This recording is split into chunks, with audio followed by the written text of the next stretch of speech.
Здравствуйте! В эфире «Медикум» – программа для тех, кто заботится о своем здоровье. Сегодня речь пойдет о патологиях глаза, оптической коррекции и гигиене зрения. Начнем, пожалуй. Хорошее зрение воспринимается в современном мире как дар богов или генетическая лотерея, но крайне редко как закономерность и норма жизни. О том, как сберечь ясность взгляда, ведь именно через зрительные органы чувств мы получаем до 90% информации о мире вокруг, и что может испортить наше зрение, а также как этого не допустить и что делать в случае, если наметилось ухудшение, поговорим в интервью с врачом-офтальмологом Тамарой Аликовой. Здравствуйте, Тамара. Здравствуйте, Дзера. Итак, почему в современном мире так редко можно встретить человека с идеальным зрением? Сложно однозначно ответить на этот вопрос, Дзера, потому что большое количество факторов влияет на ухудшение состояния нашего органа зрения, и влияют они на протяжении всей жизни. И для того, чтобы знать, как это происходит на каждом ее отрезке, необходимо знать физиологические процессы, происходящие в зрительном анализаторе на данном этапе. А играет ли роль режим дня, либо наследственность? В развитии большого количества заболеваний большую роль играет, конечно же, наследственность.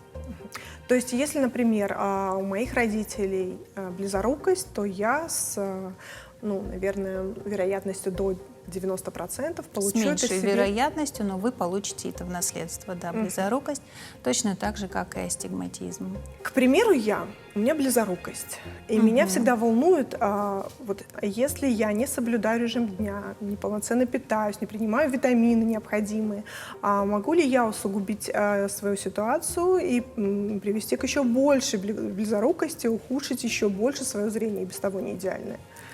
С большей долей вероятности могу предположить, Зейра, что близорукость вы тем самым усугубить не сможете, но вы сможете заработать себе дополнительный букет глазных заболеваний, которые негативно скажутся на ваших зрительных функциях. Например? Это может быть пресбиопия, например, это может быть возрастная макулярная дегенерация, то есть большое количество заболеваний, которые связаны именно с возрастом, связаны с неправильным питанием, неправильным образом жизни и с сопутствующими, главное, заболеваниями. Также не забываем про наследственный фактор. Самые распространенные состояния, заболевания, с которыми вы сегодня сталкиваетесь, вот к вам приходят пациенты, на что они чаще всего жалуются? Предлагаю начать с детской патологии. Какие заболевания, какие состояния патологические чаще всего встречаются в детском возрасте? В детском возрасте чаще всего родители интересуют патология, связанная с аномалиями рефракции, такие как близорукость, дальнозоркость и астигматизм. Что касается близорукости, то количество ее в популяции в нашей человеческой растет с каждым годом. Близорукость имеет тенденцию к прогрессированию, и у нее много факторов, предрасполагающих к развитию, о которых нужно быть информированным. В частности, это наследственный фактор, то есть если у родителей, у кого-то имеется близорукость в анамнезе, то с большей долей вероятности она передастся по наследству вашим детям. Что касается астигматизма, то с ним происходит то же самое. И все аномалии рефракции, они, естественно, сказываются на состоянии зрения. Тут важно, наверное, рассказать зрителям, объяснить им буквально, наглядно, на пальцах, а то и на макете офтальмологическом, что вообще происходит при близорукости, дальнозоркости, астигматизме с глазом. Потому что мы все знаем эти понятия, но что они под собой подразумевают, далеко не каждый из нас понимает. Пожалуйста, доктор. Прежде чем начать разговор о патологии органа зрения, я думаю, что есть необходимость хотя бы коротко, но остановиться на его анатомии, потому что зрительный анализатор — это очень тонкая, сложно организованная структура, которая состоит не только из глазного яблока, как привыкли думать наши пациенты, но у него есть своя проводящая система и есть зрительные центры в коре головного мозга, в которых обрабатывается информация. Само глазное яблоко можно рассматривать как соединение двух систем. Это оптической системы, которая свет проводит, преломляет. Ее задача заключается в том, чтобы четко сфокусировать его на световоспринимающей структуре, которая называется сетчаткой. Вообще глазное яблоко, со своим студентам я обычно говорю, что происходит полная аналогия с таким техническим приспособлением, как фотоаппарат, потому что в глазном яблоке есть система, оптическая система своя, которая состоит из оптических структур, находящихся на одной оптической оси. Задача их заключается в том, чтобы свет четко сфокусировался на сетчатке глаза, в которой расположены большое количество нейронов, мы их называем фоторецепторных клеток, мы их называем палочками и колбочками, и их задача этот свет воспринять. Если проводить, опять же таки, аналогию с фотоаппаратом, то помимо оптической системы и световоспринимающей части, в глазу есть своя диафрагма в виде зрачка, которая регулирует количество поступающего в глаз света. В глазу есть своя система фокусировки, которая называется аккомодацией.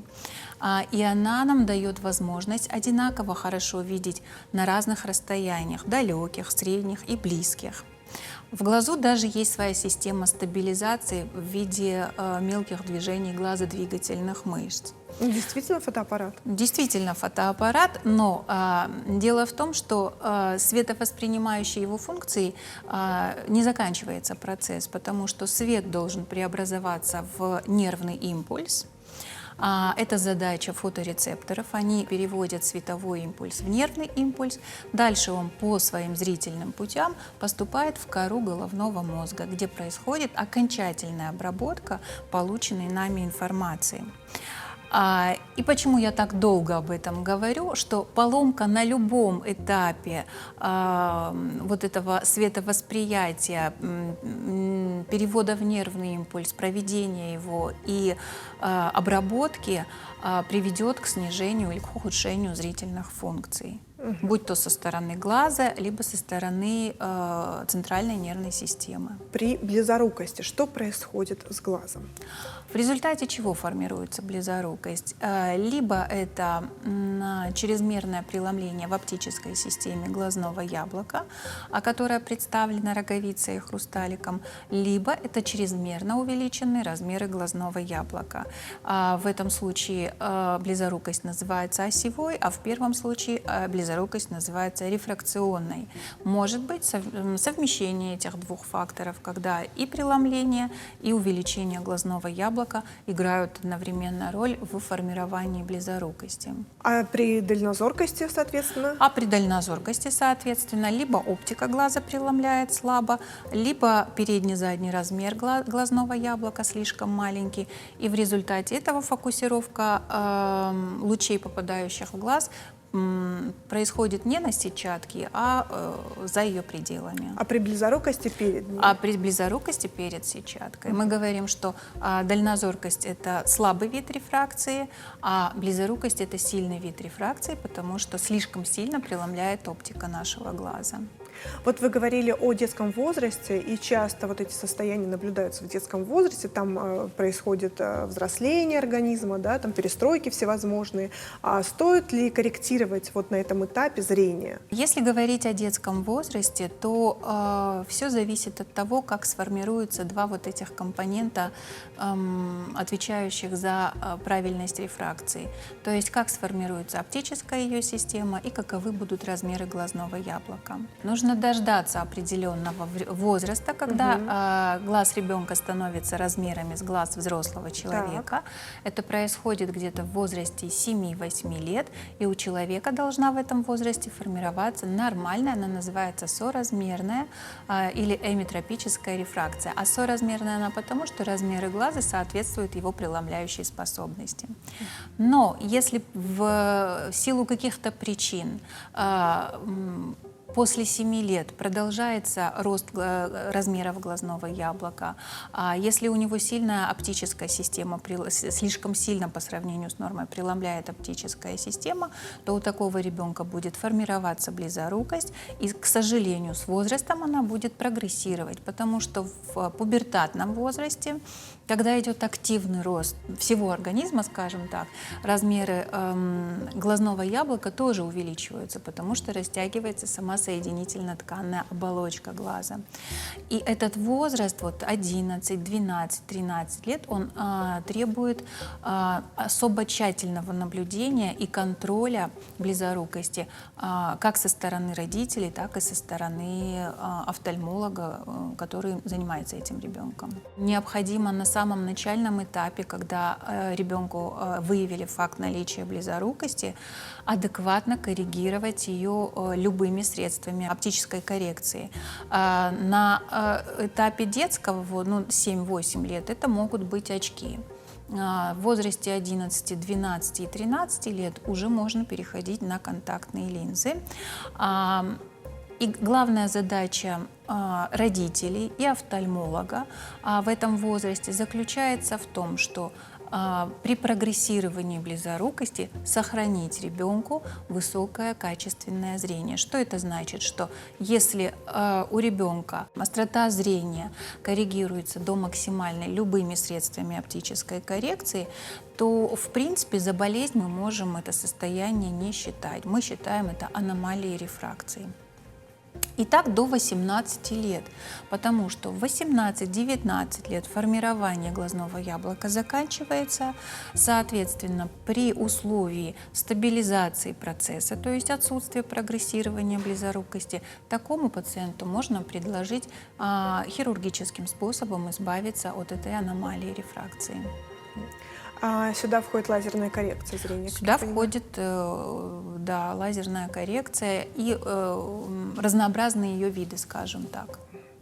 Но прежде чем мы перейдем к лазерной коррекции, я еще хотела задать вопрос по поводу астигматизма. Что это за состояние и какой коррекции требует оно? Астигматизм – это такое состояние, когда в одном и том же глазу сочетаются разные виды аномалий рефракции. Например, это может быть близорукость слабой степени, близорукость высокой степени. Например, это может быть дальнозоркость разных степеней. Иногда бывает так, что в одном глазу сочетается и близорукость, и дальнозоркость. Соответственно, она требует коррекции, опять же таки, с оптическими средствами. Это очки, контактные линзы. Но они будут чуть более сложные, чем при обычной близорукости или при обычной дальнозоркости. Чисто внешне они не отличаются от обычных в своей оправе.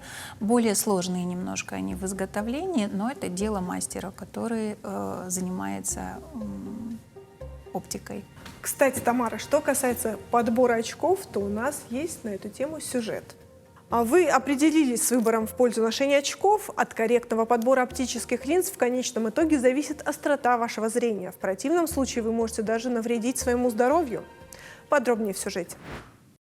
По статистике, более 2 миллиардов человек сегодня имеют проблемы со зрением или полностью слепы.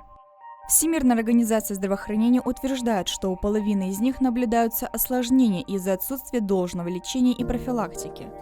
Помимо этого, свыше 39 миллионов человек носят очки для коррекции зрения, и тут очень важно правильно подобрать подходящие очки. При идеальной работе механизмы глаза фокусируют, то есть собирают изображение в одну точку, фокус, и этот фокус располагается прямо на сетчатке. Но если в устройстве глаза нарушена соразмерность между силой преломления и длиной глаза, то фокус не попадает на сетчатку. Он располагается либо перед сетчаткой, так происходит при близорукости, либо за сетчаткой, так происходит при дальнозоркости. И задача оптометриста, то есть врача, который подбирает очки, при помощи очковых линз донести изображение прямо на сетчатку. Прежде чем подобрать очки, специалисты собирают анамнез больного, затем осматривают его оптические среды, прозрачны они или нет. Измеряют рефракцию глазных яблок пациента и только после этого ставят диагноз – близорукость, дальнозоркость, астигматизм или косоглазие. Чтобы врач понял суть проблемы, мы проводим еще дополнительные исследования. Это мы измеряем передне-задний отрезок глазного яблока, а также проводим исследование кертотопограмму для того, чтобы понять суть проблемы. Ну, оправа подбирается путем непосредственной примерки, то есть оправа ставится на лицо, заушники не должны давить на ушные раковины и не должны слишком отстоять, чтобы не оттопыривать уши, а также оправа не должна быть слишком массивной, чтобы не создавать тень или помеху, или ограничивать поле зрения. Каждому пациенту врач индивидуально определяет длительность ношения. Детям и взрослым раз в год нужно проходить профилактический осмотр, чтобы выяснить, нет ли изменений. Если зрение ухудшилось, то это фиксируется в рецептуре. Очень важно правильно ухаживать за очками. Их ни в коем случае нельзя класть стеклами вниз, так как они могут поцарапаться, а это негативно скажется на зрении. Есть заболевания, например, дальнозоркость, особенно у детей.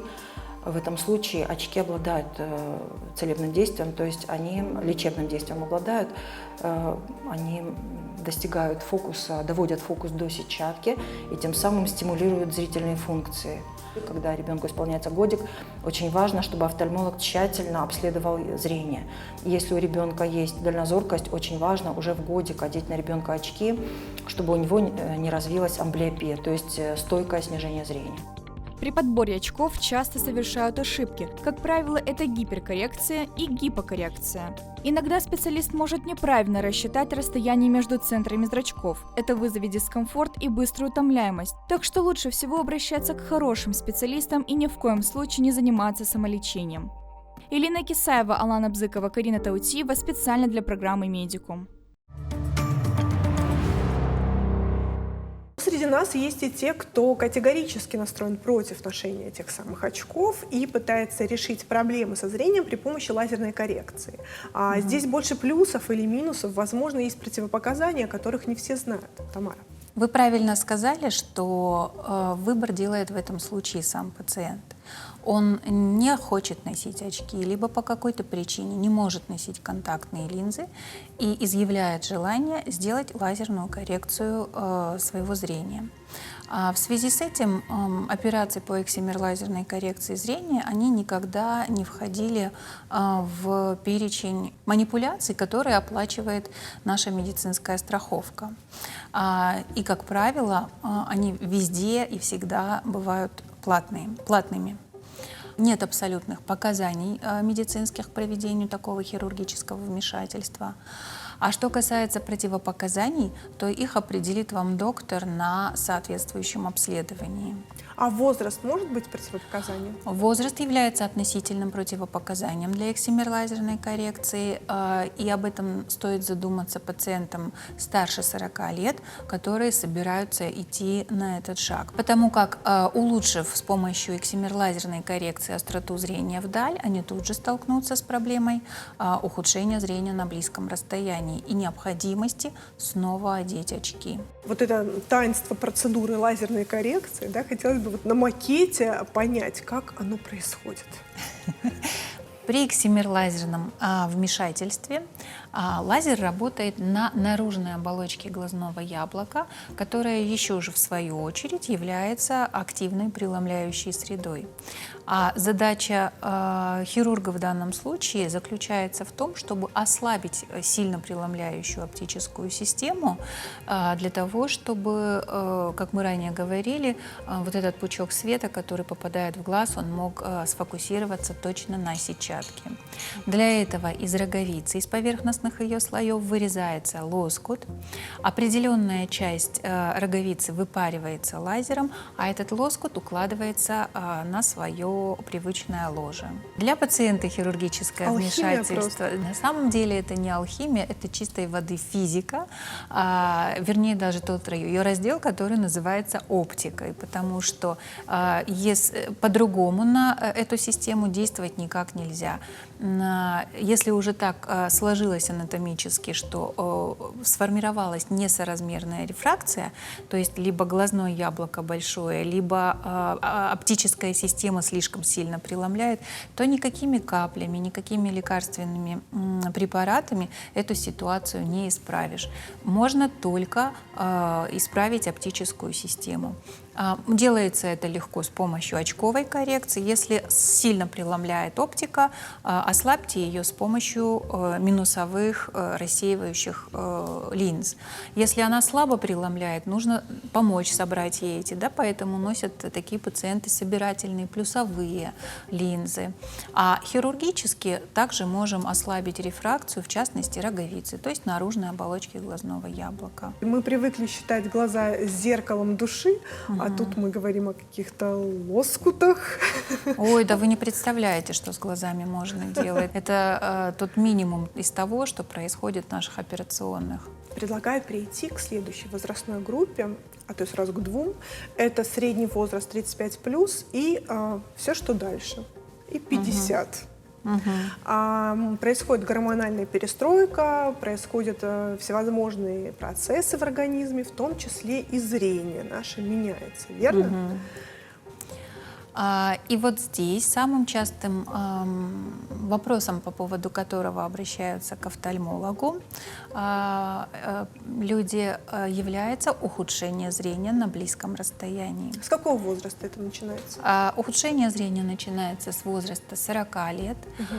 Ухудшение состояния аккомодационной системы, потому что уже плохо работает вот система автофокусировки, о которой я ранее говорила, начинается с 30 лет. И в большей части случаев к 40 годам наши пациенты, они уже вынуждены одевать очки для работы на близком расстоянии, потому что плохо справляется с этим система аккомодации. То есть это неотвратимый процесс? Не Это так? абсолютно физиологический процесс. Бояться этого не стоит. Зачастую это очень пугает наших пациентов, но мы им объясняем, что это чистой воды физиология, и она легко коррегируется, опять же таки, средствами оптической коррекции. Когда речь идет о этой возрастной группе 40+, тут, наверное, очень важно не упустить момент и вовремя обратиться к офтальмологу. Вообще, как часто нужно к вам обращаться? Есть большое количество состояний глаза, которые уже не относятся к физиологическим, то есть они являются патологическими для глаз. И основным фактором в их развитии также является возраст. Например, это состояние хрусталика, когда он начинает мутнеть, и это называется катарактой. А насколько я понимаю, хрусталик у нас представлен вот на макете. В данном муляже, конечно, есть хрусталик. Так. Вот мы его достали из глаза. Он напоминает по форме двояко выпуклую линзу, и, собственно, эту же роль он выполняет для нашего зрительного анализатора, помогая лучам, попадающим непосредственно в глаз, фокусироваться четко на сетчатке. Так вот, с возрастом происходит, как одновременно со старением нашего организма, происходит старение нашего хрусталика. Поэтому он начинает мутнеть, и развивается вот это заболевание, которое называется катарактой. Древние говорили, что ассоциировали его с водопадом. Интересная ассоциация. Я так понимаю, эту запчасть меняют, она подлежит замене? Да, раньше считалось, что хрусталик подлежит замене в случае тотального помутнения, то есть в состоянии зрелой катаракты. На данном этапе развития нашей офтальмологии это зависит от желания самого пациента. То есть если ему нужна высокая острота зрения, он социально активный, не может смириться даже с небольшим ухудшением зрения, то даже в начальных стадиях помутнения хрусталика его достаточно легко заменить. И еще один достаточно грозный вид возрастной патологии связан с повышением внутриглазного давления. И группа таких заболеваний называется глаукомой. И опасность таких заболеваний заключается в том, что они грозят необратимой слепотой. То есть в офтальмологии есть понятие обратимой слепоты, как в случае, допустим, катаракты, да, когда хрусталик поменял, и человек снова идеально видит. А в случае глаукомы происходит происходит атрофия зрительного нерва, и это состояние инвалидизирует очень большое количество наших пациентов. Так как осложнения этого заболевания достаточно грозные, мы всегда предупреждаем пациентов, во-первых, старше 40 лет, во-вторых, имеющих среди близких родственников людей с глаукомой или ослепших от глаукомы, потому что фактор наследственный тоже играет большую роль в развитии этого заболевания, тщательно обследоваться на предмет глаукомы, начиная уже с 40-летнего возраста. И чем старше становится человек, тем чаще он должен наблюдаться у офтальмолога по этому поводу. Ранее работавшая когда-то в свое время программа диспансеризации предполагала, что после 40 лет на предмет глаукомы нужно обследовать каждые 5 лет человека, после 50 каждые 2 года и после 60 лет каждый год. При своевременном выявлении этого заболевания намного больше шансов у человека сохранить то качество зрения, на котором вот выявили эту патологию. Мы собрали самые распространенные офтальмологические мифы и предлагаю их развенчать. Пациентские мифы. Да, либо подкрепить.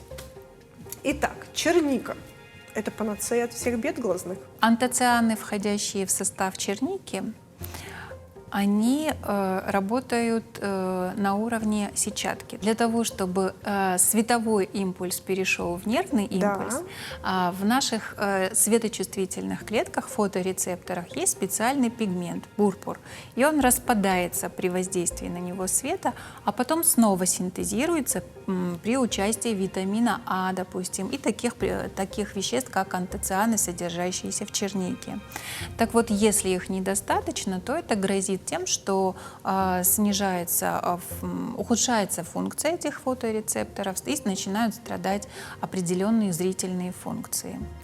Но возникает вопрос, сколько черники в сезон нужно употреблять, чтобы поддержать здоровье глаза? Чернику вы можете есть в очень больших количествах, если вы считаете это необходимым, но врач-офтальмолог должен вам ее назначить только лишь в том случае, если у вас есть патология, которая требует назначения данного препарата. Мы уже говорили про близорукость, и вот еще один миф, что близорукость можно остановить или даже искоренить проблему, если делать гимнастику. Еще раз хочется упомянуть то, что близорукость развивается под влиянием ряда факторов, и в основном она связана либо с изменением кривизны роговицы и хрусталика, либо с изменением размеров глазного яблока. И на этот фактор, с моей точки зрения, никакие упражнения воздействовать не могут. Поэтому вы можете делать их для общего здоровья и развития, пожалуйста. То есть разрабатывайте глазодвигательные мышцы, улучшайте тем самым, может быть, кровоснабжение в них и так далее. Хуже не будет. Хуже точно не будет. Но вот поможет или нет, это вопрос другой. Тогда от вас, доктор, какое-то упражнение, чтобы мы могли дома делать это в любой обстановке и с заделом на будущее, что это поможет так или иначе сохранить наш... Мое любимое упражнение, которое я рекомендую делать деткам и взрослым пациентам, оно направлено на гимнастику аккомодационной нашей мышцы, которая отвечает за зрение далеко и за зрение близко.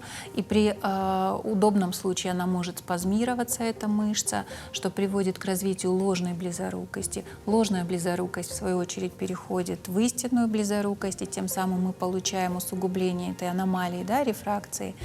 И самый простой и удобный способ разгружать эту аккомодационную мышцу и тонизировать ее – это так называемое упражнение с меткой на стекле. Для этого упражнения человек становится перед окном, может маркером нарисовать на стекле черную метку. При этом, если у него предполагается какая-то коррекция для дали, то это он делает в очках или контактных линзах. И стоя на 30-40 сантиметров от этой метки, он смотрит 2 секунды на метку, а 2 секунды параллельно вдаль, можно в бесконечность. То есть фокусируется то на сначала на близком расстоянии, потом далеко, близко-далеко. И это упражнение показано делать деткам с прогрессирующей близорукостью, чтобы вот это состояние спазма у них не фиксировалось и не усиливало имеющуюся у них близорукость. Показано молодым людям, которые вынуждены длительное время работать на близком расстоянии, там, не знаю, программисты, бухгалтера и так далее, и так далее. Но уже лицам старше 40 лет это упражнение, оно не принесет особой пользы. А сколько подходов должно быть? В день по 2 подхода, 1 подход 5 минут. Хорошо. Еще один миф – это то, что очки могут только ухудшить состояние органов зрения. Ни в коем случае. Правильно подобранная коррекция, будь то очковая или контактная коррекция, никогда не приведет к усугублению патологического состояния, потому что она призвана нам дарить комфорт. Что касается, это частый вопрос, задаваемый моими пациентами, как возрастными, так и молодыми. Возрастные пациенты, они боятся того, что, одев единожды очки для работы на близком расстоянии... Пути назад не будет. Пути назад не будет. Пути назад не то, что не будет, все быстро начнет развиваться, ухудшаться, и никогда это не остановится. И в данном случае я просто хочу до них донести, что это процесс физиологический. Пользуются они очками для близи, не пользуются, это дело их личного комфорта. Этот процесс будет идти независимо от того, насколько они себя мучают, напрягаясь на близком расстоянии. Что касается маленьких детей, то здесь важно попасть к хорошему специалисту, который бы тщательно наблюдал этих деток, ни в коем случае не перекоррегировал, то есть не давал коррекцию больше необходимой. А правильная коррекция, в свою очередь, позволит этому маленькому ребенку активно социализироваться, общаться со своими сверстниками, хорошо учиться в школе. Чего ему может не хватать, если, допустим, зрение будет катастрофически низким. А в дополнение хочется сказать, что развитие современной оптической индустрии предполагает очень большое разнообразие средств оптической коррекции, которое призвано контролировать эту близорукость и не допускать ее прогрессирования. Главное вовремя обратиться к специалистам. Ну и последний такой расхожий миф – это то, что от современных экранов не так уж и портится наше зрение. Современные мониторы, они, несомненно, более качественные, чем их предшественники.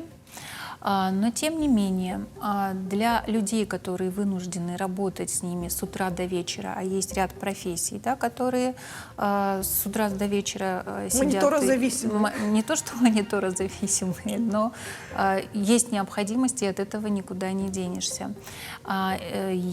Существуют специальные, опять же таки, средства коррекции, которые призваны, ну, во-первых, отрезать излишки синего и белого света, который все равно излучает этот монитор.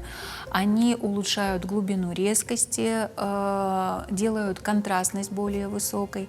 И вследствие этих факторов зрение становится более комфортным. Соответственно, к вечеру этот человек, он меньше устает. И у него меньше сопутствующих каких-то патологий там, в виде головных болей, какой-то повышенной утомляемости и так далее. То есть они имеют место быть, и ими нужно пользоваться. И таким образом мы плавно от мифов перешли к профилактическим мерам, потому что вот эти самые защитные очки, это входит как раз в тот самый список. Да, считаю, что да. Лист мер. Но давайте тогда скажем и об остальных, которые не повредит нам соблюдать, если мы хотим сохранить свое зрение. Давайте, Зера, рассмотрим разные возрастные группы и вопросы, интересующие в каждом отдельном случае. Что касается маленьких детей, то родители чаще всего интересуют меры профилактики близорукости, как остановить ее прогрессирование. Одним из самых действенных способов на данном этапе даже развития офтальмологии, как ни странно, является пребывание ребенка на свежем воздухе длительное время и желательно, даже не желательно, а обязательно в дневное время. Считается, что он в это время получает с ультрафиолетом достаточное количество эндорфинов, дофамина, что тормозит рост глазного яблока и, соответственно, тормозит близорукость. Не говоря уже о том, что это отвлечет его от распространенных сейчас гаджетов и мании постоянно сидеть и пялиться на близком расстоянии в экран, да. А тогда, получается, и взрослым показано?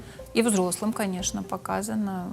Гуляйте, радуйтесь жизни. Следующим фактором, тормозящим прогрессирование близорукости в детском возрасте, является, несомненно, гигиена зрения. Что это значит? Ребенка каждые 40-50 минут нужно отвлекать от работы на близком расстоянии и заставлять его смотреть вдаль. Или банально играться. То самое упражнение. Можно делать то самое, упражнение, о котором мы говорили. Фокусировка на ближней и дальней дистанции. То есть не переключать его, допустим, с учебников на телефон или с телефона на телевизор. Это обязательное условие 5-10 минут делать перерыв и смотреть куда-то вдаль. И это профилактика спазма аккомодации, перегрузки этой аккомодационной нашей системы и усиление этой близорукости имеющейся. В зрелом возрасте что нам показано? В зрелом возрасте, опять же таки, показано часто отвлекаться от работы на близком расстоянии. Если вы вынуждены работать, есть ряд профессий, которые предусматривают такую работу постоянно на близком расстоянии, то необходимо создать себе комфортные условия. То есть это должно быть хорошее освещение, это должно быть хорошо увлажненное помещение. Когда вы работаете на близком расстоянии, сконцентрировавшись на мониторе, вы начинаете реже моргать. Поэтому глаза подсыхают, соответственно, раздражаются, и к вечеру это становится невыносимо дискомфортно. Поэтому заставлять себя чаще моргать и обязательно увлажнять атмосферу, в которой вы работаете. Дальше, следующая возрастная наша группа, в которой развиваются уже возрастные изменения органа зрения, и мы сказали только о небольшой части их, это катаракта и глаукома, их намного больше.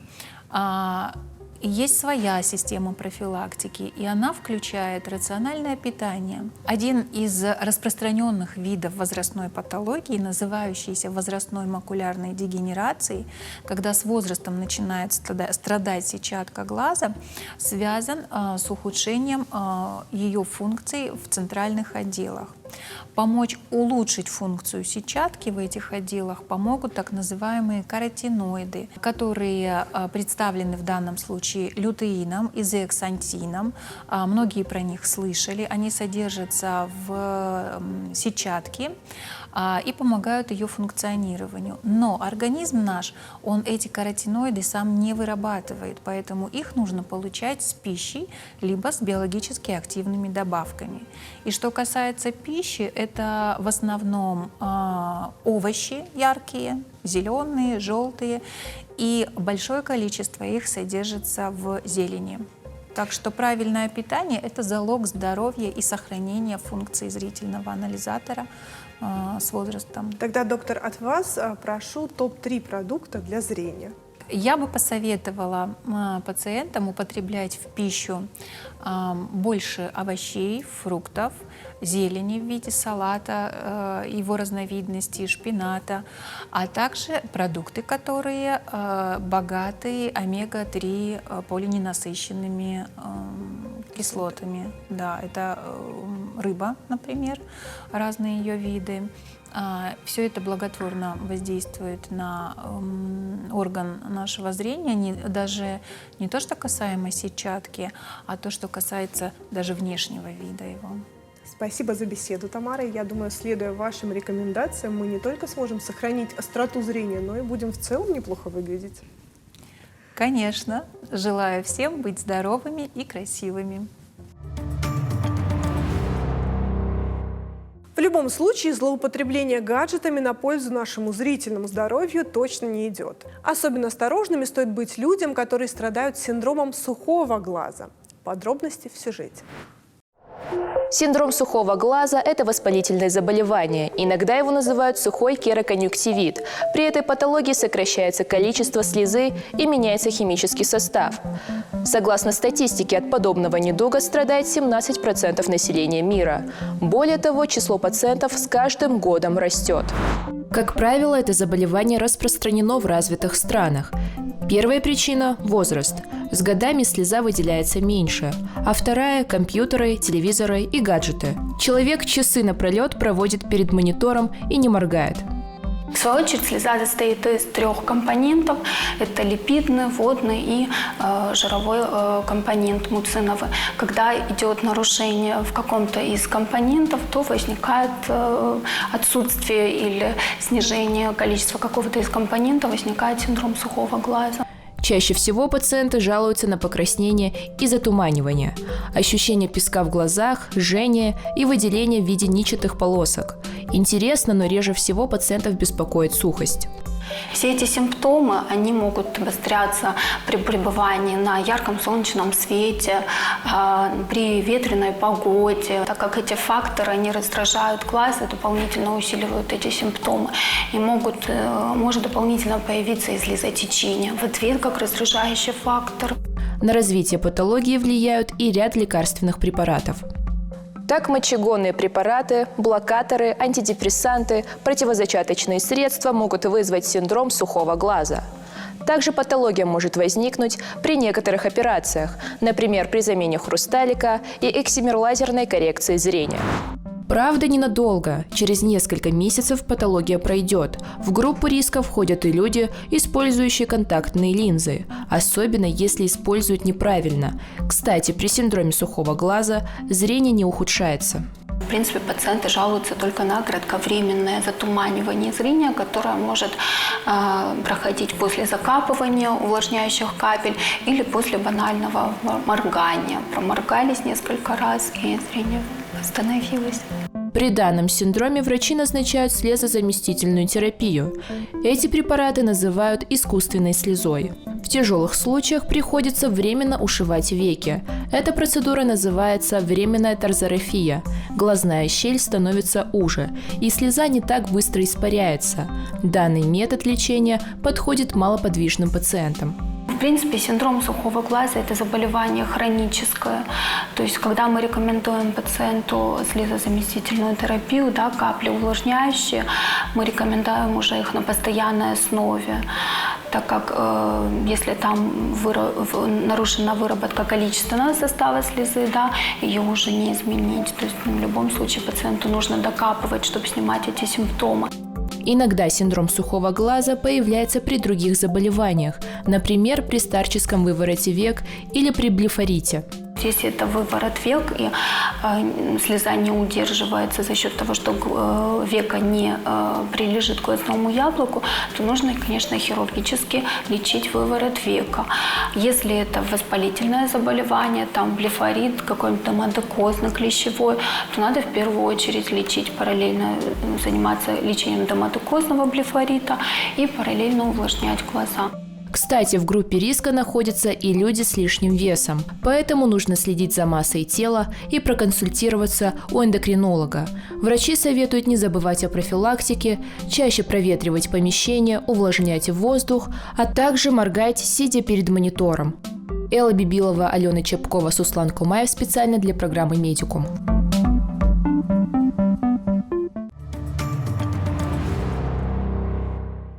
И это все, о чем мы хотели рассказать вам сегодня. Будьте здоровы и всего доброго.